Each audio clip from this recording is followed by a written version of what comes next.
आपण पॅरोलच्या संदर्भातली जी काही नॉन ट्रान्सपरंट पद्धती होती ती काढून टाकली। म्हणजे कुठेही कुठल्या व्यक्तीच्या हातामध्ये त्याच्यामध्ये आपण असं ठेवलं नाही की त्याला वाटलं तर देता येईल, नाही वाटलं तर देता येणार नाही। तर त्याची एक ट्रान्सपरंट पद्धती तयार केली आहे। पण आता जे अमेंडमेंट्स आपण करतोय त्याच्यामुळे मला असं वाटतं की ज्या जगातल्या बेस्ट प्रॅक्टिसेस आहेत त्यानुसार आपली आता पेरोल देण्याची पद्धत ही यापुढे होईल। आपल्याला कल्पना आहे की अलीकडच्या काळामध्ये किमान कच्च्या कायद्यांच्या संदर्भात अंडर ट्रायलच्या संदर्भात एक सर्वोच्च न्यायालय देखील भूमिका घेत आहे की कोणालाही जेलमध्ये टाकणं हे एक्सेप्शन ठेवा, म्हणजे बेल हे प्रिन्सिपल ठेवा आणि जेल हे एक्सेप्शन ठेवा, अशा प्रकारचं त्या ठिकाणी त्यांनी एक भूमिका घेतलेली आहे। आणि म्हणून ज्या काही आपण सुधारणा करतोय त्या सुधारणा जास्तीत जास्त मला असं वाटतं की ज्याला आपण मानव अधिकार म्हणतो त्या मानव अधिकाराच्या अनुषंगाने केलेल्या त्या सगळ्या भूमिका आहेत। त्यांनी या ठिकाणी जो विषय मांडला विशेषतः याच्यामध्ये सगळ्यात महत्त्वाचं आहे की आजही आपला स्त्रियांचा वेगळा भाग असतो, पुरुषांचा असतो, पण हा भाग करताना स्त्रियांच्या आवश्यकता याचा विचार कुठे आपल्या मॅन्युअलनी केलेला नाही आहे किंवा तृतीय पंथी हा तर विषयच नव्हता। आता नव्याने या दोन्हीचा चॅप्टर समाविष्ट केला असल्यामुळे त्याचा एक वेगळा विचार हा या ठिकाणी केला जाईल। आणि जसं मी सांगितलं की आता आपण RFID सारखे सगळ्या गोष्टी वापरत असल्यामुळे फर्लोवर पेरोलवर जे बाहेर गेलेले आहेत ते आपण सांगितलं तसं अशा घडल्यात घटना की मागच्या काळात घडली की बलात्काराच्या गुन्ह्यात आतमध्ये आणि पॅरोलवर जाऊन अजून काहीतरी विनयभंग केला। आता अशा लोकांना ट्रॅक करण्याकरता म्हणजे आपण पूर्वी इंग्लिश सिनेमामध्ये बघायचो की ज्याला बेल मिळायची त्याला RFID असायचं आणि त्याला ते ट्रॅक करायचं, तसं ट्रॅकिंग हे आता आपल्या इथे त्या कैद्यांचं असणार, त्यांचंच नाही। तर जसं तुम्ही म्हणालात की आतमधलं जे प्रशासन आहे म्हणजे आपल्यालाही माहिती आहे आता इतके आपण सगळे समाजकारणात आहोत, त्यामुळे जेलमध्ये संदेश कसा पोचतो, संदेश कसा बाहेर येतो याचे नवीन नवीन तरीके लोक शोधून काढतात। त्याच्याकरता सगळे इलेक्ट्रॉनिक अशा पद्धतीच्या व्यवस्था या आपण त्या ठिकाणी उभ्या करतो। आणि एवढंच नाही तर जेलमध्ये जो मुलाखती करता जाईल त्याचंही ट्रॅकिंग आता याच्या पुढे करण्याची व्यवस्था आपण तिथे उभी करतो। आणि म्हणून अनेक ठिकाणी आपण जर बघितलं असेल तर आता पश्चिमेच्या देशामध्ये जेलमध्ये ऑफिशियली ते कैद्यांना टेलिफोनची व्यवस्था देतात आणि त्यांना ठरलंय आठवड्यातनं एकदा वगैरे त्यांना फोन करता येतो। आपण पाहतो की आपण अशा व्यवस्था ठेवल्या नाहीत, ठेवू नये या मताचे आपण आहोत, पण परिणामी आपल्याला दर 15 दिवसांनी, 1 महिन्यानी, 2 महिन्यांनी तिथे सर्च घ्यावा लागतो आणि एखाद ना एखाद मोबाईल सापडतोच। त्यामुळे मला असं वाटतं की या सगळ्या प्रॅक्टिकल गोष्टी लक्षात घेऊनच हे मॅन्युअल तयार करण्यात आलेलं आहे की ज्यातनं कुठल्याही प्रकारे जेलमध्ये जी एक वेगळी अर्थव्यवस्था चालते, म्हणजे अर्थव्यवस्था शब्द योग्य नाही आहे पण एक वेगळं अर्थकारण चालतं, ते कसं संपवता येईल आणि जेल हे खऱ्या अर्थानं करेक्शनल कसं होईल या संदर्भात आपण खरं म्हणजे प्रयत्न करतो। आपण सतीशजी जे जातीच्या आधारावर सांगितलं आपल्या मॅन्युअलने ते आधीच काढून टाकलं आहे, त्याच्यामुळे आपल्याकडे आता तशा प्रकारची पद्धत आपल्याकडे नाही आहे। पण आपल्या सहित अनेक सदस्यांनी बाल सुधारगृहांच्या संदर्भात मात्र जो मुद्दा मांडला आहे हा खरोखर आपल्याकरता अतिशय चिंतेची बाब आहे।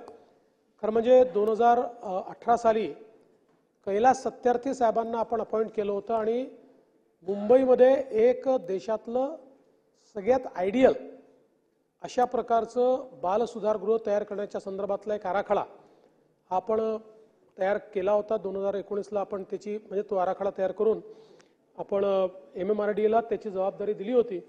दुर्दैवाने नंतर सरकार बदललं, मग एक सरकार आलं, मग पुन्हा आमचं दुसरं सरकार आलं, पण या 5 वर्षात त्याच्यावर आपण कारवाई करू शकलो नाही, तो विषय मागे पडला। पण कैलास सत्यार्थीजींनी अतिशय सुंदर अशा प्रकारचं म्हणजे खऱ्या अर्थानं बालगृह हे बालकांकरता किंवा ते जे 18 वर्षाच्या आतले जे काही विधी संघर्षित बालकं आहेत, त्यांना गुन्हेगार नाही म्हणतात, विधी संघर्षित बालकं आहेत त्यांच्याकरता करेक्शनल होम ते खरं असलं पाहिजे या दृष्टीनं तो आराखडा तयार केलेला आहे. मी सभागृहाला आश्वस्त करतो की पुन्हा त्याचा पाठपुरावा सुरू करून एक अतिशय आयडियल अशा प्रकारचं देशातलं बालसुधारगृह आपल्याला कसं करता येईल या संदर्भातला आपण प्रयत्न करू.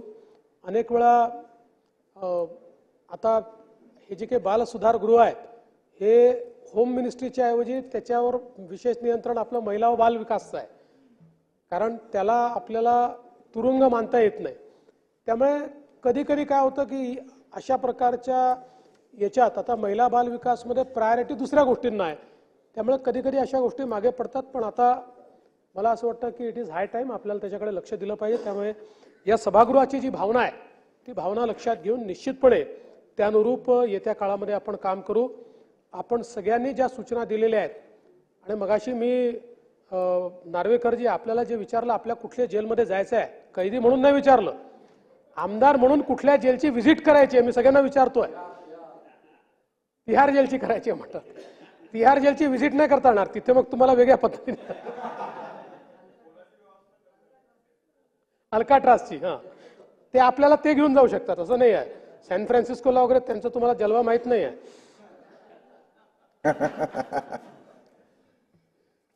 पण माननीय सभापती महोदय, सभागृहाने ज्या सूचना केल्या त्या सूचनांचा निश्चितपणे अवलंब या ठिकाणी केला जाईल आणि म्हणून हो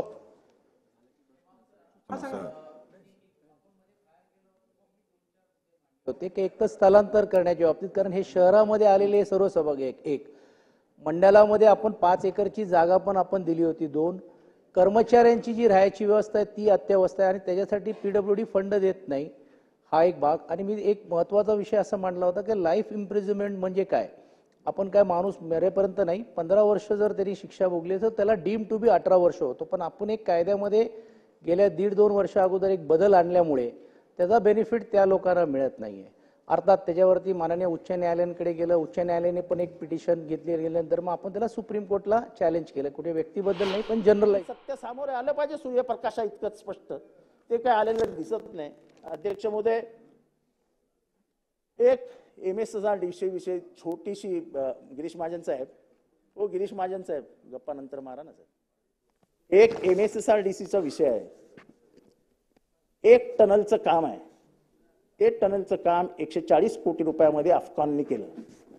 अफकॉन त्याच्यासारख्याच टनलचं काम नवयुगा नावाच्या कन्स्ट्रक्शन कंपनीने 12 कोटीमध्ये केलं आणि करायचं ठरवलं. सगळे जे क्रायटेरिया लावले होते अफकॉनला ते डिव्हिएट करून नवयुगाला देण्यात आलं. हा नवयुगा म्हणजे कोण? टनेल. नाही ते हार्ड डाटा का सॉल्ट डाटा आपण बघूयात, पण तुम्ही सांगतो फक्त की हा नवयुगा म्हणजे तोच माणूस त्याच्यामुळे आंध्र प्रदेशमध्ये का कुठेतरी एक कंप्लीट टनल खाली पडलं होतं आणि उंदर कुंतरडानी माणसं आणून ते काढून आपण 40 माणसांना बाहेर काढलं होतं. हा तोच नवयुगा हिमाचल प्रदेशमध्ये. आपल्याला हिमाचल प्रदेश करायचं का महाराष्ट्रामध्ये? हा नवयुगा कोणाचा जावई आहे? आम्ही काय त्याची बाजू घेतो, अफकॉनची बाजू घ्यायचो अशातला भाग नाही. पण जे तुम्ही क्रायटेरियाज लावले होते ते मेकॅनिकल क्रायटेरियाज आहेत, त्याच्यामध्ये अचानक कसा काय बदल करू शकता की 140 कोटीचं टेंडर डायरेक्ट 14 कोटीवर आणून किंवा 14 कोटीवर त्याचं मी काम करू शकतो असं जर कोणी सांगणार असेल तर त्याच्या क्वालिटीचा प्रश्न आहे. प्रश्न तुमचा आणि माझा नाहीये साहेब. उद्या जर एखादा अपघात झाला आणि 40 माणसं मेली तर आपलं काय आहे की नाही? ते आपलं खाईल का नाही खाणार?